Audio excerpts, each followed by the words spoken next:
Pardon? T'as très bien compris. Et si tu parviens pas à les trouver, frappe à ma porte. Je préviendrai les autres.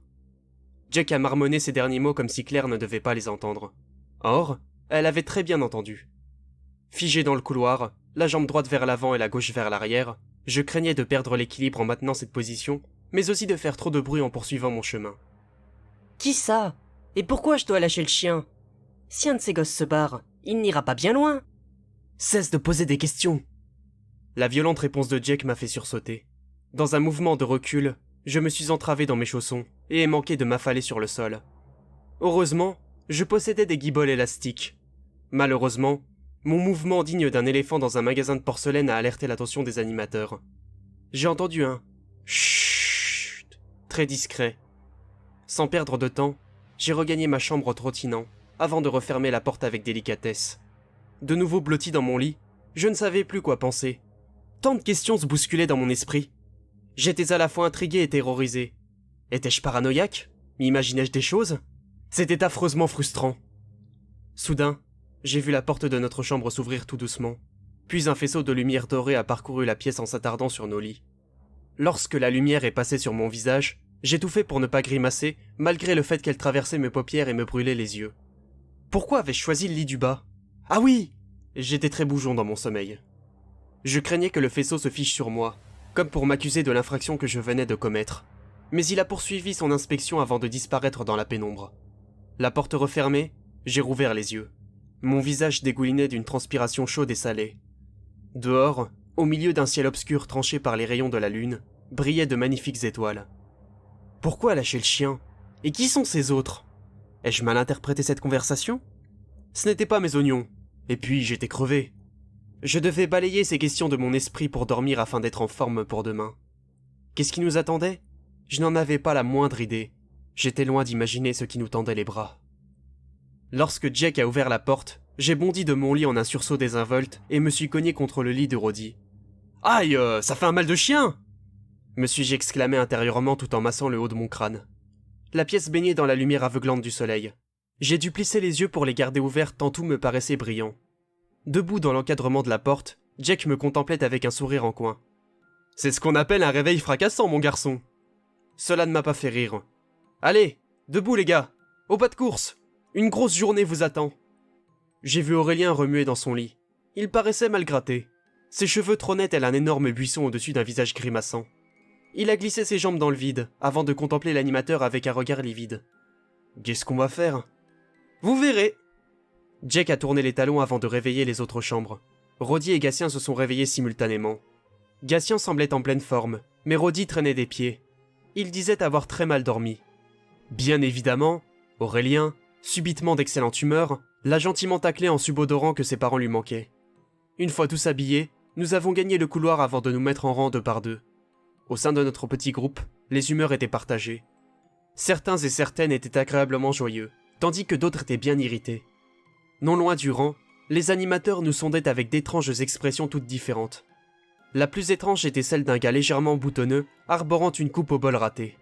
Ses lèvres étaient fendues en un sourire aux apparences machiavéliques. Je devais sûrement me faire des idées, mais ce gars avait l'air extrêmement fourbe pour un adulte responsable d'enfants. Jack a longé le rang avant de se placer juste devant ce dernier. « Au réfectoire, mauvaise troupe, et en silence !» a-t-il fermement articulé avec beaucoup d'engouement dans la voix. Nous avons calmement gravi les marches d'escalier avant de nous retrouver face aux différentes vitrines. Il y avait tout, c'était royal. Céréales, tartines, lait chaud, chocolat chaud, jus d'orange. Ça me changeait du 7-Up que je buvais chaque jour par pur plaisir en guise de petit déjeuner. Maman et papa n'aimaient pas que je fasse cela. Ils me l'interdisaient même. Alors, je dépensais quelques euros dans des packs de canettes que je planquais sous mon lit.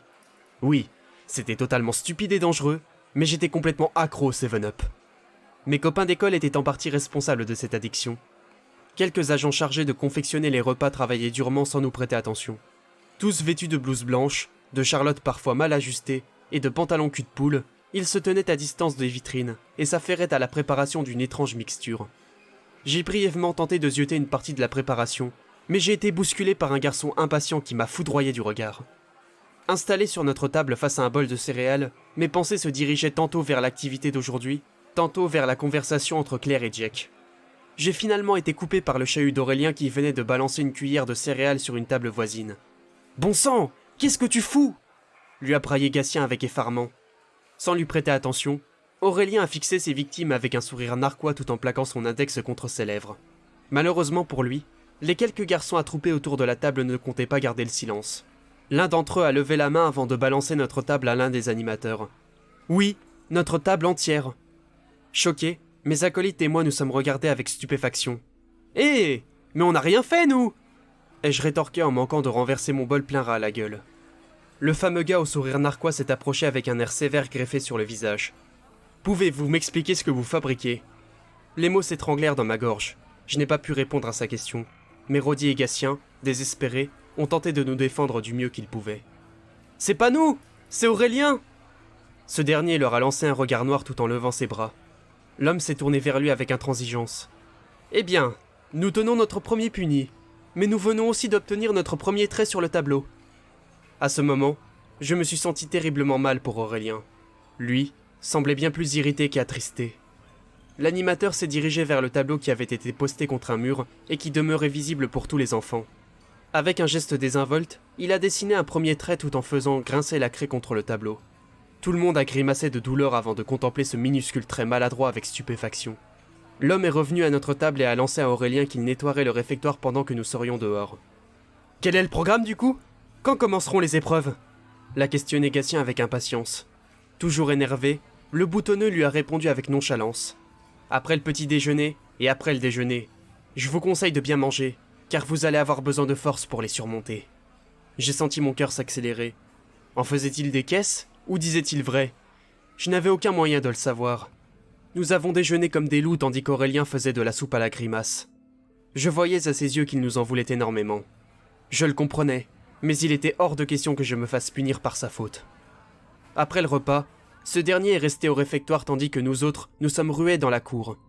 Jack, toujours dans une forme olympique, nous a demandé si nous savions tous faire du vélo. Tout le monde a répondu positivement.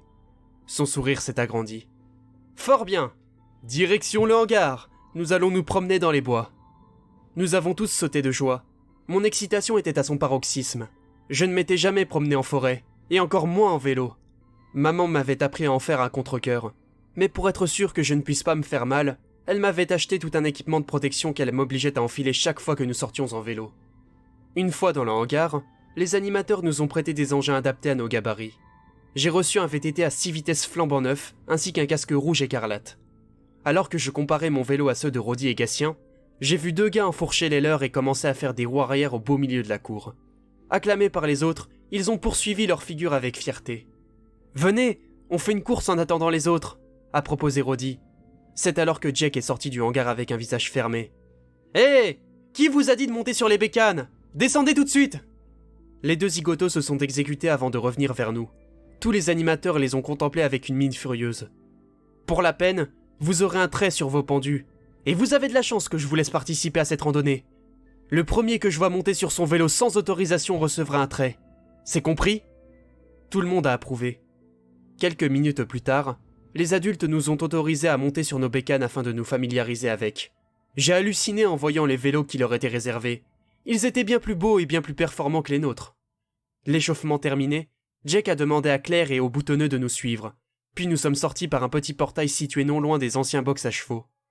Nous avons traversé un petit chemin de terre cabossé jusqu'à pénétrer dans la forêt aux immenses sapins qui assombrissaient le paysage. J'étais à l'aise sur ce VTT. Habituellement, il me fallait un temps d'adaptation lorsque j'enfourchais un nouveau vélo. Mais avec celui-là, ça allait comme dans du beurre. Le petit sentier que nous traversions était proprement délimité. Cependant, quelques pierres et branches d'arbres jonchaient parfois la voie. Craignant de chuter, je les contournais avec prudence tout en essayant de garder le rythme. Les plus âgés suivaient Jack avec une facilité déconcertante, tandis que nous autres peinions parfois à tenir la cadence. Derrière nous, Claire et le boutonneux pédalaient lentement, et veillaient à ce que l'on ne s'éloigne pas du groupe. Nous avons traversé les bois avec confiance, malgré les nombreux obstacles qui, étrangement, semblaient avoir été placés pour nous faire chuter. J'appréciais beaucoup la balade, je commençais même à siffloter. À côté de moi, Rodi et Gatien suaient à grosses gouttes. Soudain, alors que je tentais de discerner Jack au-dessus de quelques perches qui se dressaient devant moi, j'ai senti mon vélo prendre de la vitesse. Les pédales se sont mises à mouliner si vite qu'elles m'ont écorché les talons. J'ai entendu quelques-uns de nos camarades pousser quelques cris de surprise. Nous nous trouvions dans une descente. J'ignorais si elle était longue, mais mon vélo prenait de plus en plus de vitesse, et il m'était impossible de freiner sans provoquer une série de chutes. Je me suis dangereusement rapproché de mes camarades. Ma roue a frôlé celle d'un garçon aux imposantes guiboles. J'ai braqué mon guidon vers la droite et ai rapidement dépassé les garçons de devant, qui, comme moi, ne pouvaient stopper leur vélo dans cette course folle. « Attention !» ai-je crié en dépassant toute une file d'enfants. Soudain, des cris ont retenti sur ma gauche. Un garçon venait de se vautrer et avait entraîné dans sa chute certains de mes camarades. Les cris de douleur étaient insupportables, mais c'était le cadet de mes soucis. Je voyais enfin à quoi ressemblait cette descente. Elle était raide et j'étais pratiquement au bout. J'ai fini par apercevoir Jack qui venait de s'arrêter avec un groupe de garçons. « Qu'est-ce qui se passe ?» a-t-il crié en contemplant le carambolage avec effarement. « Jack, au secours !» ai-je beuglé en passant non loin de lui. « Freine, Christopher !» m'a-t-il rétorqué. Sa voix me paraissait déjà lointaine. Devant moi se dessinait une route longeant une falaise et surplombant une partie de la forêt. Du côté droit, il y avait bien évidemment de la roche. Mais de l'autre, le vide. J'ai pressé les deux freins de toutes mes forces et ai perdu le contrôle du vélo. Ce dernier a dérapé avant de se coucher. J'ai senti mon corps frotter le sol avec tant de violence que la douleur a mis du temps avant d'apparaître. Un amas de poussière s'est soulevé du sol avant de se nicher dans mes poumons. Écrasé sous le poids du vélo et incapable de bouger en raison de la douleur, j'ai longuement toussé avant d'appeler à l'aide. J'ai entendu des pas se rapprocher, puis ai vu Jack se dessiner dans mon champ de vision assombri. « Aidez-moi les gars !» J'ai vu deux grands soulever mon vélo, tandis qu'un autre me tendait la main. En me relevant, j'ai vu l'état déplorable de mon bras gauche ainsi que de mes jambes. J'étais salement écorché, mais fort heureusement, je n'avais rien de cassé. Tout mon corps était opérationnel. J'ai remercié mon camarade avant de me tourner vers l'animateur. Ce dernier me contemplait furieusement. « Qu'est-ce qui vous a pris d'aller aussi vite dans une descente ? Regardez-moi ce chantier !» Il a désigné de toute sa main l'énorme carambolage dans la descente. L'accident formait une cascade d'enfants et de vélos endommagés. Certains de mes camarades pleuraient, tandis que d'autres se plaignaient de violentes douleurs. Je me suis de nouveau tourné vers Jack. « Mais on savait pas qu'il y avait une descente !»« Elle était pourtant visible. Regarde les grands, ils sont pas tombés, eux !» Claire est arrivée au même moment. Elle semblait très en colère. « Il a raison, Jack. Tu aurais dû les avertir. » L'homme lui a adressé un regard menaçant, et la jeune femme s'est légèrement calmée. « Je compte de nombreuses écorchures. Nous devons rentrer pour soigner tout ce beau monde. » L'animateur a baissé la tête pour soupirer. « Ça s'annonce bien. Bon, allons-y. » Il a adressé un hochement de tête au boutonneux avant d'annoncer à tout le monde que nous rentrions. Nous avons longuement marché à côté des vélos pour revenir au camp. Accompagné de lamentations, ce retour n'avait été guère agréable. De retour au camp, nous sommes tous retournés dans le réfectoire sous les yeux médusés des cuisiniers, ainsi que d'Aurélien qui se trouvait toujours là-bas. Malgré la douleur, je n'ai pu m'empêcher de bouffer de rire en le voyant avec sa charlotte sur la tête. Nous avons tous reçu des soins adaptés à nos blessures. J'ai eu droit à de la biceptine sur mes plaies, ainsi qu'à 2 pansements. Après m'être installé sur notre table habituelle, j'ai réalisé que j'avais eu beaucoup de chance. Si je n'avais pas freiné à temps, mes blessures auraient été plus graves. Ou bien... Alors que je remuais de drôles d'idées dans ma tête, Jack, le visage toujours fermé, nous a demandé le silence. Tous les animateurs étaient présents et nous dévisageaient avec mécontentement, sauf Claire. « Mauvaise troupe, je suis extrêmement déçu. C'est votre premier jour ici, et je découvre que vous ne respectez pas les consignes. Avant de partir, qu'ai-je vu ? 2 rigolos sur la roue arrière. Et pendant la promenade, qu'ai-je vu ? Des irresponsables roulant à pleine vitesse dans une descente dangereuse, provoquant un accident qui aurait pu être très grave. Je pense que vous ne comprenez pas ce qu'est la discipline. C'est pour cela que je vous donne un trait chacun. Sauf pour Aurélien et les grands qui étaient avec moi. Que cela vous serve de leçon. » Des soupirs de déception se sont fait entendre. À la fois partagé entre la colère et la tristesse, je ne savais plus quoi penser. C'était Jack le responsable. Il se devait de nous avertir. En plus de cela, il s'agissait juste d'un accident. Personne ne l'avait fait exprès. J'ai dégusté mon déjeuner à contre-cœur avant de me préparer à la seconde épreuve de la journée. J'étais bien remonté, mais je ne voulais pas obtenir de nouveaux traits à côté de ma case. Je comptais bien donner tout ce que j'avais. J'avais extrêmement appréhendé ce moment en le découvrant sur la brochure du camp. Et cet après-midi-là, je m'étais attendu à tout sauf à cela. L'escalade. Lorsque nous sommes arrivés devant le gigantesque mur aux prises colorées de différentes formes, j'ai senti mon estomac se nouer en un nœud en 8. Depuis que j'étais tout petit, j'avais extrêmement peur du vide. Je n'arrivais même pas à tenir debout sur une chaise sans trembler. En hauteur, j'avais toujours l'impression que le sol se dérobait. Traînant par terre, 4 cordes nous tendaient les bras. Le boutonneux et un autre homme ont apporté d'imposants baudriers, ainsi que les mousquetons, tandis que Claire a déposé une caisse remplie de paires de chaussures en piteux état. Lorsque j'ai récupéré l'une des paires, j'ai été frappé par l'odeur que cette dernière dégageait. C'était horriblement acide. J'ai pu rapidement mettre la main sur un baudrier à ma taille, ainsi que sur un mousqueton à la pâture écaillée. Aurélien, de nouveau de bonne humeur, bataillait avec son matériel pour le serrer convenablement. Déjà équipé, j'ai pu l'aider à s'en sortir. Bien évidemment, les animateurs ont vérifié si nous nous étions bien équipés. Puis Jack nous a expliqué l'art de faire un nœud en 8, avant de nous demander de faire équipe avec nos camarades de chambre. Pâle comme un linge, Gatien partageait ma peur quant à ce sport qu'il jugeait extrêmement dangereux. « J'atteindrai jamais le sommet, c'est sûr !»« T'as pas le choix, sinon tu vas te prendre un trait !» lui a rétorqué Aurélien tout en faisant son propre nœud en 8. Il s'était proposé pour grimper en premier. Roddy, peu à l'aise, mais suffisamment costaud pour soutenir le poids de notre camarade, s'était installé au poste d'assureur. Une fois tous les participants en place, Jack nous a expliqué les règles de l'épreuve. Le but était d'atteindre le niveau du toit en moins de 4 minutes pour chaque enfant. Dit comme cela, en oubliant que le mur s'élevait sur plusieurs mètres vertigineux, ça avait l'air facile. Du moins, pour les plus assurés. Pour moi, c'était tout bonnement impossible. Les explications de notre guide achevées, ce dernier nous a donné le feu vert. Aurélien a commencé à grimper avec la rapidité d'un singe. Il s'accrochait aisément aux prises et s'élançait toujours plus haut pour distancer les autres. Il était peut-être un élément perturbateur, mais c'était un grand compétiteur. Plus il grimpait, plus ma sensation de vertige s'amplifiait. J'avais l'impression que je tanguais de droite à gauche sans savoir pourquoi. J'ai halluciné lorsque je l'ai vu toucher l'une des poutres du toit avec une aisance inégalée. Cela avait été un jeu d'enfant pour lui. « J'y suis! Fais-moi descendre, Roddy !» Notre camarade a levé son pouce en l'air avant de confirmer à Aurélien qu'il pouvait se laisser tomber. Le garçon a poussé sur ses jambes avant de se laisser choir. Roddy l'a fermement maintenu avant de donner du mou à sa corde pour le faire descendre. Une fois sur le sol, notre camarade s'est vanté de sa performance avant de laisser sa place à l'un d'entre nous. Roddy, Gatien et moi-même nous sommes regardés avec anxiété. « Qui s'y colle ?» a demandé Gatien en nous faisant clairement comprendre qu'il ne voulait pas passer pour le moment. « Pour l'instant, je me sens plus à l'aise en tant qu'assureur », a argumenté Roddy en me fixant avec insistance. Un frisson m'a parcouru, puis j'ai soupiré.